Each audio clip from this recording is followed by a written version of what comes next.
E era interessante que quando Jesus regressa para Jerusalém, o texto diz que Jesus ele entra bem pela porta principal. Aleluia. A porta principal é conhecida como a porta das ovelhas, porta das Olheiro.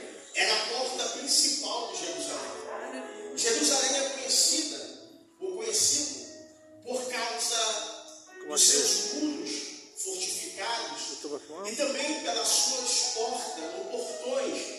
E a gente sabe que nos muros de Jerusalém haviam 12 portas.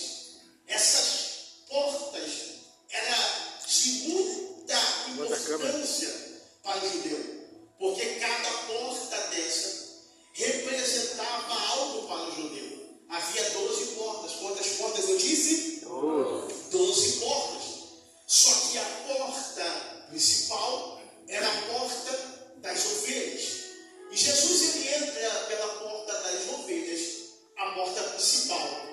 Mas eu gostaria de compartilhar algo interessante que acontecia ali, bem na porta principal, na porta das ovelhas. Todo mundo sabe que Jerusalém era uma grande capital. Jerusalém era uma cidade conhecida pelo turismo.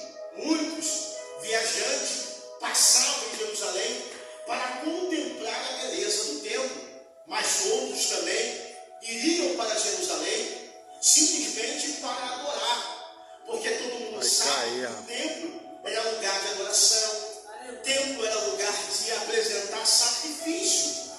E há algo interessante aqui que eu quero compartilhar com os irmãos. Todos aqueles que ao chegarem em Jerusalém deveria passar pela porta principal. E bem na porta principal, Tarcísio, segundo o costume, ficava ali alguns vendedores de sacrifícios.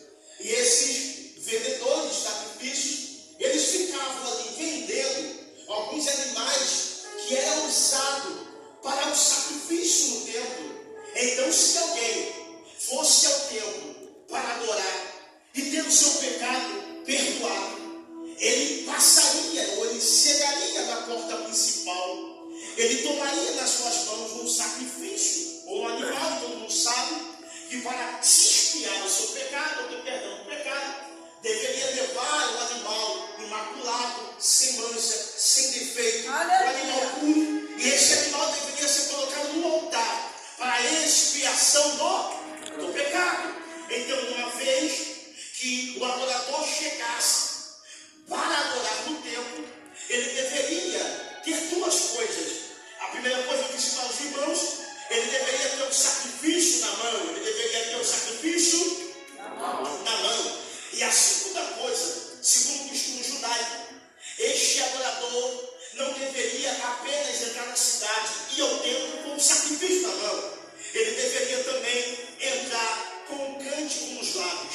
Ou seja, eu cheguei em Jerusalém, vou ao templo, preciso de perdão para o meu pecado. Eu preciso ter nas minhas mãos sacrifício. Só que ao invés de eu ter apenas nas mãos sacrifício, eu precisaria ter um cântico nos lábios.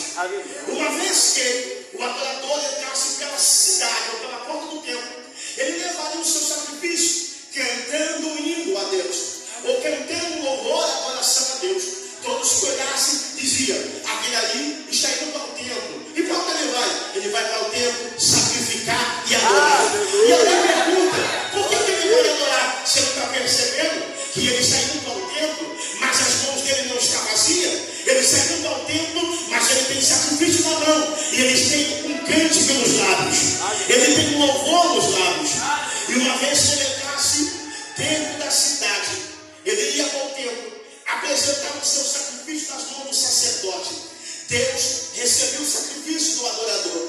Uma vez que o adorador tinha o seu pecado perdoado, segundo o costume judaico, esta mesma pessoa que entrou alegre, cantando, com o sacrifício na mão, dessa vez ele sairia do templo com a mesma forma, da mesma forma que ele entrou. Ele deveria sair do templo cantando um hino em adoração a Deus.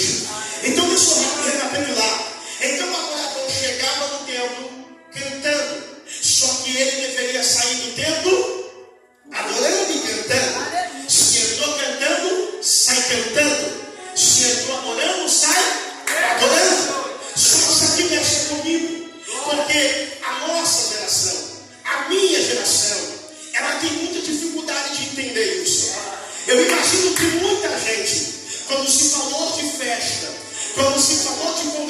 homens, a gente coloca uma expectativa no peito, a gente coloca uma expectativa no coração, e a gente vem para o culto feliz, a gente vem para o culto cantando, a gente chega aqui com muita expectativa. Só que tem gente que chega aqui e acha que a sua expectativa ela não foi correspondida, porque numa noite como essa, num culto como esse, a gente coloca expectativa em muitas coisas. Nós colocamos expectativa no irmão que vai cantar, a gente coloca expectativa no pregador